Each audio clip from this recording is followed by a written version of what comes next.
कितना भी संकट आवे धैर्य नहीं छोड़ना, सब कुछ सहना है, राधा राधा कहना है। नियम बना लो, जीत जाओगे, काल पर भी विजय प्राप्त कर लोगे। विश्वास करो, ये मंत्र मान लो, सब कुछ सहना है, राधा राधा कहना, राधा राधा। आपको सराहेंगे, आपको चाहेंगे, आप जो मर्जी आवे सो करो। सराहेंगे आपको, कोसेंगे नहीं, आपको सराहेंगे और आपको ही चाहेंगे। हम आपसे तन मन प्राण सर्वस्व समर्पित करके प्रेम करते हैं। ये प्रेम मार्ग की बात। भगवत प्राप्ति करना है तो पहली बात है ये धृति, ये धैर्य रखो। ये नहीं देखा जाता, धैर्य नहीं दिखाई देता, धैर्य नहीं। जरा सा विचलता हुई भाग पड़े। कहां भागोगे?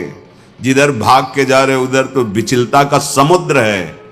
यहां तो विचलता तुम्हें अविचल स्थिति प्रदान करने के लिए है। यहां का भय तुम्हें निर्भय पद प्रदान करने के लिए है। और इस भय को स्वीकार करके भाग रहे हो तो महाभयावह प्रवाह है संसार का, बहते चले जाओगे। अभय होए जो तुम्हें डेराई। धृति, जो धृतिवान है,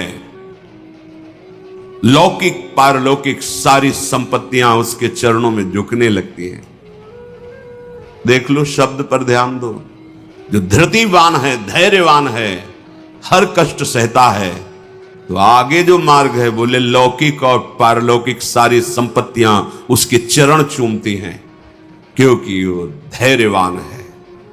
अगर धृति नहीं है तो परमार्थ का भेष भले हो, परमार्थ की स्थिति नहीं होगी। इसीलिए भगवान कपिल देव जी ने माता देवती जी से कहा, जो आसक्ति संसार के बंधन का कारण है, वही आसक्ति यदि महात्माओं के चरणों में हो जाए तो मोक्ष का खुला हुआ द्वार है। तो वो महात्मा कैसे होते? तो सबसे पहला शब्द था तितिक्षवः। मतलब महान सहनशील होते हैं संतजन। तितिक्षवः, यहां धृति, ऐसा धैर्य कि कोई भी विचलित ना कर सके। बहुत गंभीरता से, इसीलिए इसमें रुके हुए हैं, बहुत गंभीरता से। पहला लक्षण है भगवत प्राप्ति का। जिसके अंदर ये 10 लक्षण आ गए तो भगवान प्रकाशित हो जाते हैं हृदय में, क्योंकि वही परम धर्म का स्वरूप है। भागवत धर्म में चलने वाले या कोई भी धर्म स्वीकार करे तो धृति जरूर आनी चाहिए। अगर धृति नहीं, आप पातिव्रत धर्म, एक पत्नी व्रत धर्म, जो जहां जिस धर्म में, तो उसको धैर्य धारण करना पड़ेगा। बिना धृति के धर्म का पालन नहीं होता। फिर ये तो परम धर्म, महाभागवत धर्म, प्रेम धर्म, इसमें तो कष्टों की परवाह करे तो योद्धा कैसा। अगर अनुकूलता, प्रशंसा, मान और सुख की चाह है तो परमार्थ का पथिक कैसा। अभी भ्रम में है वो। किसकी अनुकूलता? किसकी अनुकूलता? शरीर की। चाहे जितना अनुकूलता देते रहो, नष्ट होगा। इसकी अनुकूलता नहीं, श्री कृष्ण अनुकूल ले। श्री कृष्ण की अनुकूलता को देखो कि हमारे शरीर, मन, वाणी, चेष्टा प्रभु के अनुकूल हो। उसके लिए तुम धैर्यवान बनो। चाहे जितनी निंदा हो, अपमान हो, तिरस्कार हो, संकट आवे, विपत्ति आवे, परवाह नहीं। तो हर विपत्ति संपत्ति बन जाएगी। देख लेना, लिखा है कि जो धैर्यवान होकर परमार्थ में चलता है तो लौकिक और पारलौकिक सिद्धियां और सफलता उसके चरणों में आ जाती है। श्री राधा किंकरीणाम लुठति चरणयो रद्भुता सिद्ध कोटि। करोड़ों प्रकार के वैभव सिद्धियां उसके चरण दास्ता में आ जाती, हाथ जोड़े खड़ी रहती हैं जब सेवा की आज्ञा हो। दूसरी बात है, दूसरा लक्षण है क्षमा। कोई बुराई कर रहा है, भगवत प्राप्ति करनी तो संसारिक आदमी इन बातों को समझ भी नहीं सकता, क्योंकि उसका उद्देश्य अंतःकरण धर्म में अहम ममत्व स्थापित करके भोगों को भोगना और उसी में सुखी होना है। अभी अज्ञान है, वो नहीं समझ रहा। ये परमार्थ के पथिक की बात है। क्षमा, ये इसलिए बोला, वो सामने वाला हमको ऐसा बोलता है, हम चुप रहेंगे। कैसे चुप रह सकते हैं? सामने वाला कौन है? अगर तुम संसारी हो तो संसार है, और परमार्थिक हो तो तुम्हारा आराध्य देव है। तुम्हारी वही तत्व दृष्टि होनी चाहिए जिसकी प्राप्ति के लिए निकले हो। कब करोगे, किस जन्म में करोगे? अभी इसी क्षण से अभ्यास शुरू करो। क्षमा, अपने साथ बुराई करने वाले को दंड देने या दिलाने की पूरी शक्ति होने पर भी, दंड देने या दिलाने की आज्ञा करते ही विध्वंस मच जाएगा, ऐसा होने पर भी ना तो शरीर से दंड दे, ना वचन से दंड दे, ना किसी से प्रेरित करके दंड। हम तो नहीं करेंगे, पर तुम देखो, तुम हमारे शिष्य हो, हम तो सह गए, तुम्हें नहीं सहना चाहिए, जाओ। तो बात एक ही हो गई, बात एक ही हो गई। आप उसको दंड देना चाहते तो आपके अंदर क्षमा बल नहीं है। करत जे अनशहन निंदक तिनहु पे अनुग्रह। ना इस लोक में तुम्हें दंड मिलेगा और ना परलोक में दंड मिलेगा। मेरे अपमान, मेरे निरादर, मेरी निंदा, मेरे तिरस्कार का तुम्हें कहीं दंड ना मिले।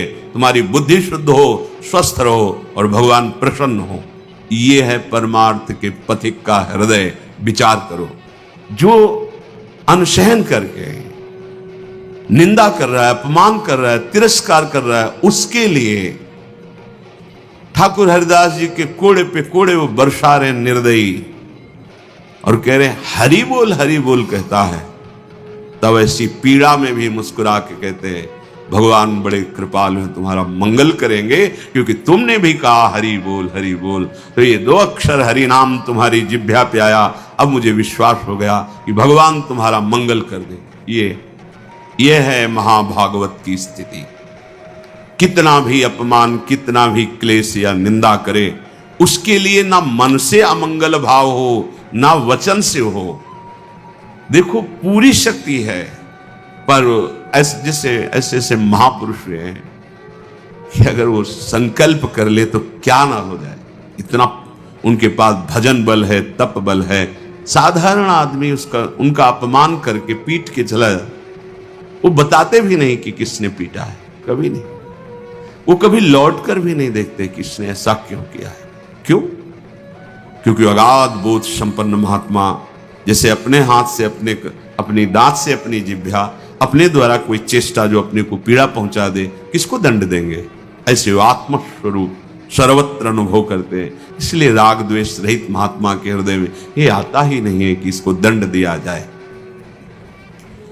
अपने साथ बुराई करने वाले को दंड देने दिलाने की पूरी शक्ति रहने पर भी उसको दंड देने या दिलाने की भावना मन में भी ना आए और उसके हर अपराध को सहकर यथोचित चेष्टा करे कि उसको सुख पहुंचे, उसे भगवत साक्षात्कार होता है। उसे क्षमा कहते हैं। श्रीपाद प्रबोधानंद जी ने कहा, नीचापमानम शुद्धा। नीच शब्द इसलिए कि आप उससे महान हैं, आप उस पर शासन कर सकते हैं, आप उसको दंड दे सकते हैं, पर उसके द्वारा किए हुए अपमान को सह गए।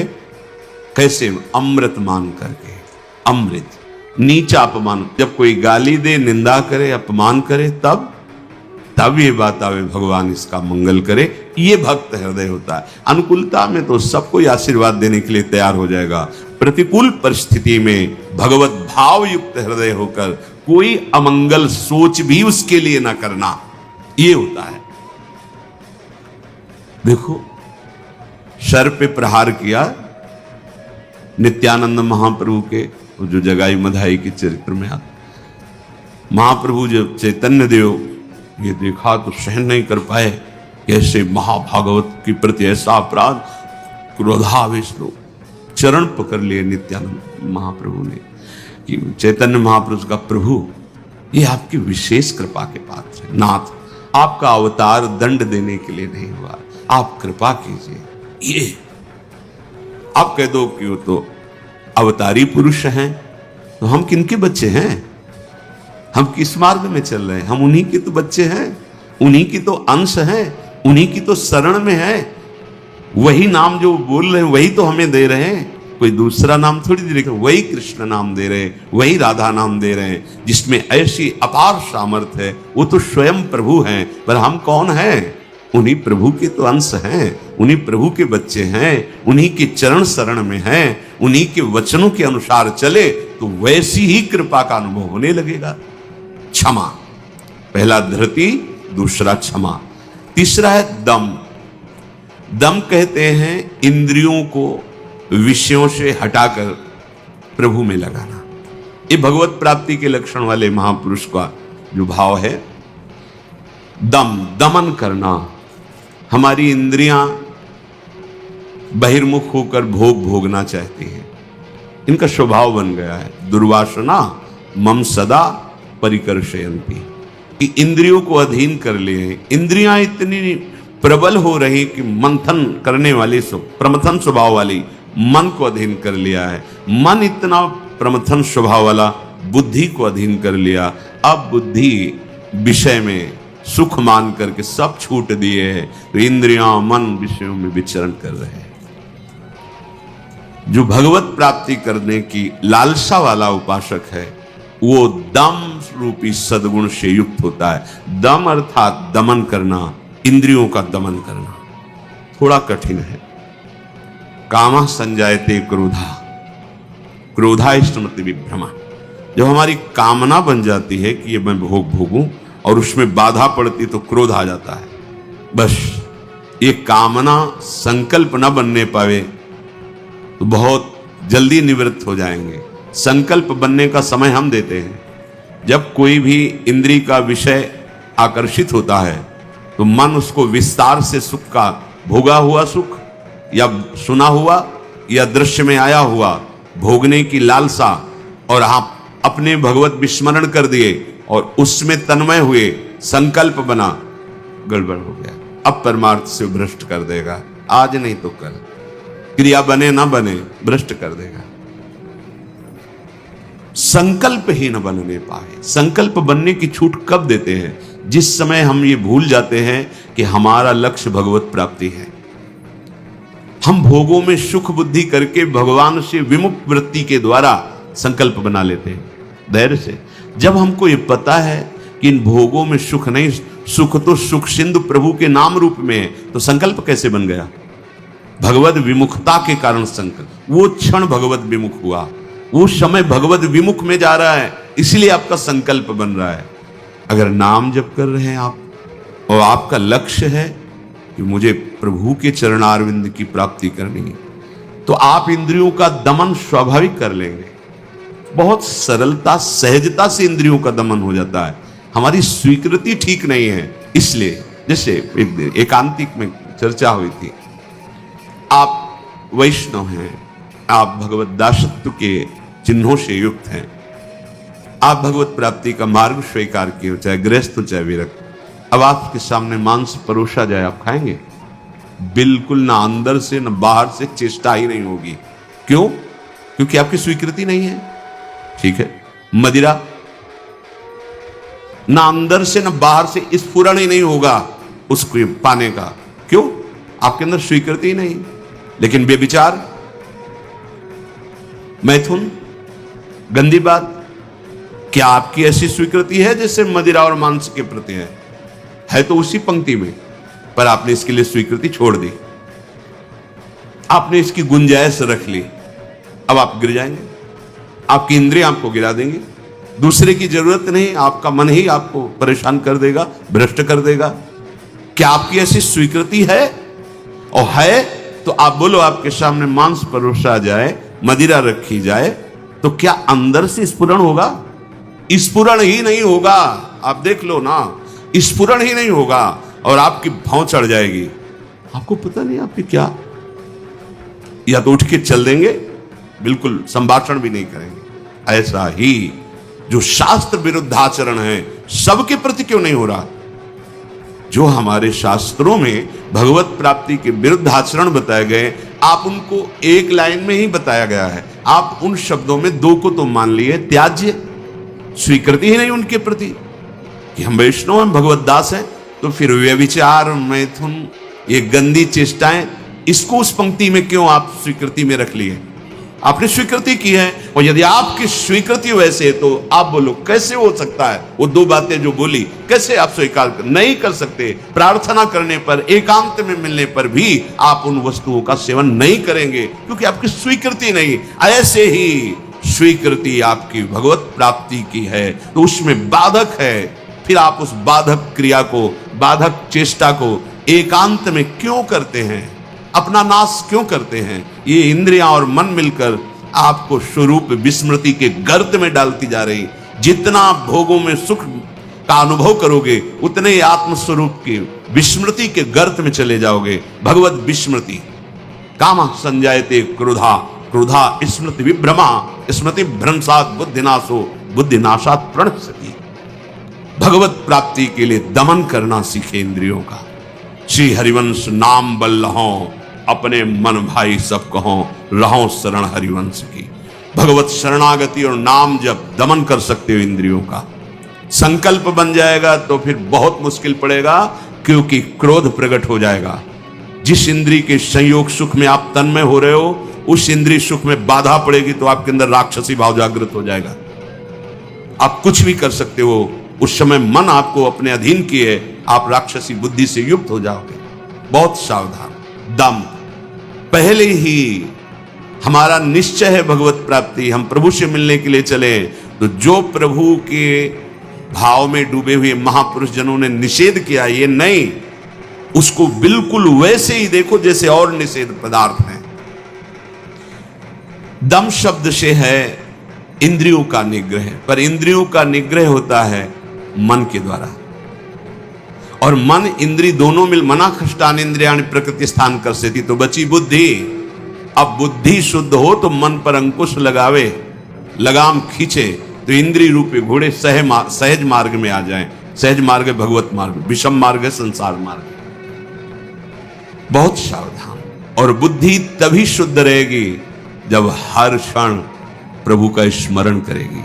भगवान से वियोग प्राप्त हुई बुद्धि, वियोग माने भगवान से विलग हुई बुद्धि शासन नहीं कर सकती मन और इंद्रियों पर, और भगवान से योग को प्राप्त हुई बुद्धि इनको अपने शासन में रखेगी। तो बुद्धि योग कैसे बने?